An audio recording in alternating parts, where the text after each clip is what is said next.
And the power of perception's also in the presentation.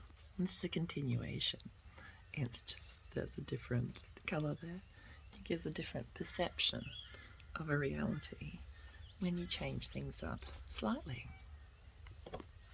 When the standard becomes different and the light changes and the consumption becomes less consumptuous and more conscious. So in this one, we'll go with the C's again. I've got cacao, coconut, milk, and turmeric and honey in there.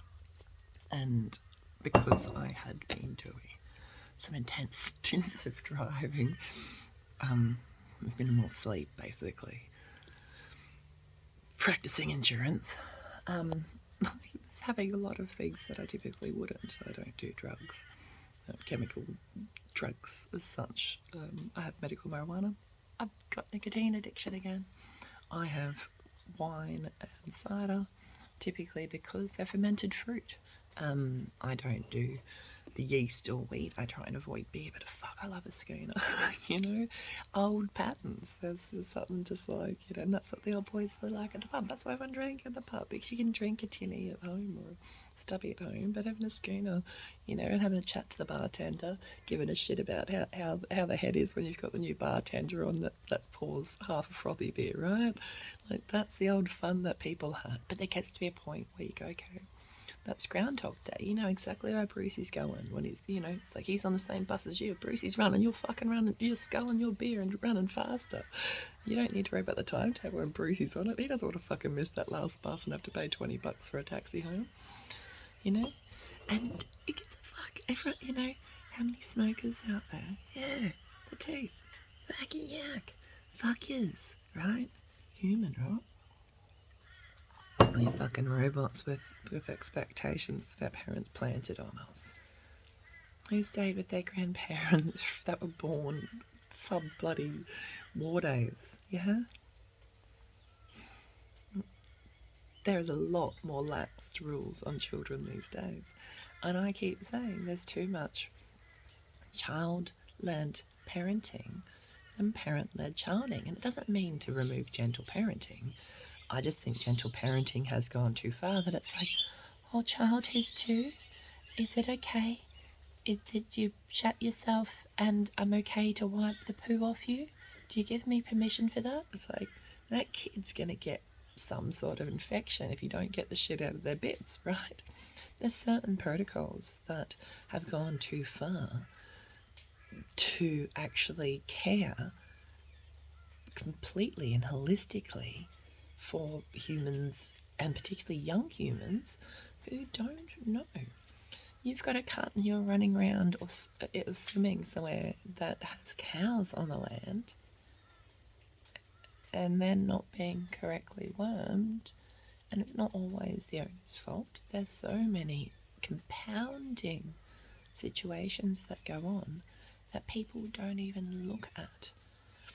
You've got worms in your gut. Do you understand what that does to the brain? Most people have no idea. Most people have no idea why they're severely underweight. Why my ex-husband has stayed 60 kilos at 6 foot since he was in high school. He goes, oh, that's just how I am. It's like, no, you have a diet of about 4 times the recommended standard of caffeine per day. You say you're not an alcoholic because you don't drink in the mornings, yet a 6-pack of beer a night would be a standard. And for a lot of men, I'm not saying that he's a standalone, and a lot of women too. They're downing a bottle of wine or half a bottle. It's only 4 bottles a week, and you go, yeah, that's most of them are 8.5 standard drinks. You know, you're looking at 30 standard drinks a week when you've got children. How many of those hours are you legally able to drive? I'm not saying allowed, I'm saying able. And then you look at medical marijuana, right? And people are like, oh, medical marijuana. Yet you've got your kids on Ritalin, right? Ritalin, whatever it is, right? Do you know what that is? It's speed. I lived with a guy at 25 who had ADD diagnosis. We're talking 2006. So that, what's he born in 81, somewhere around there, right? And so this guy was so inept to live in their household that he thought it was okay to eat half a tub of my 4-litre ice cream as a university student. Like, cheese. Okay, sure. Tomato sauce, yeah. Butter, yep. Milk, yep. Bread. But ice cream, 2 litres of fucking ice cream. And he thought it was okay when I wrote on it, do not eat or I'll cut your balls off. He threw my ice cream off the veranda. I'm like, I guess it was you out of the one of the 3 boys that I was living with that was eating my fucking ice cream then. Right?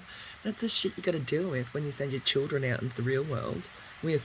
I was 20 at that time, and I was studying my 3rd degree at university. And he was working at the laundromat. And he didn't have a mobile phone in 2006. Right, we all had 3310s at least not a 3315 by that stage. He was waiting for the home phone. And he had broadband, but he wouldn't share it with anybody else because it was his broadband and he was paying for it. You know, like, this is the level of, like, this is mine and not yours, and you do things differently to me, and I expect I can have this because I was allowed to have this when I was a kid, right? When expectancy of ice cream, like, and it was never rebought. It's like, oh, not sorry, mate. I had a little hoedown on your fucking 2 litres of ice cream. I'll buy another tub next week. Like, and I was down to my last $20 most weeks as a poor uni student. And often I was that fucked up. I'd go into the city, I'd buy a pack of smokes and use the change to go give $5 to the homeless people and walk up to them and think, well, fuck, they're out here for some reason. I'd be like, wait, mate, you got a smoke? And they'd say no. So I'd be like, here, you want one? And then I'd just have a chat and say, you're not here because life is kind to you. What's going on in your life? And I started that at 18. And it was just one of those things when I just had enough of life. I'm like, let's talk to the people who are on the streets. Let's fucking see what's going on in the world. Like, why are these people out here in the night and then the richies out here in their suits through the day in the middle of Brisbane City and Queen Street Mall? That's why I went back there once I'd sold my house. And I'm like, I'm going to sit here and have breakfast at Jimmy's. And of course, the homeless people came out like bloody seagulls, let's say. I was watching the patterns, how they changed, and I shouldn't have gone out gifting out money in the streets that night. But old mate, he's bloody cracked out. I just needed some water because I'd used to go and play blackjack at the casino as well, with $5 tables, and then when it was $10 tables, then I just still sat at the $5 tables playing $5. It was $10 tables then. Hey, people bet on me because I was lucky, so they just were like, okay, they're my winnings, that's yours. I'm like, okay, let's keep going. I didn't count cards, I was just lucky.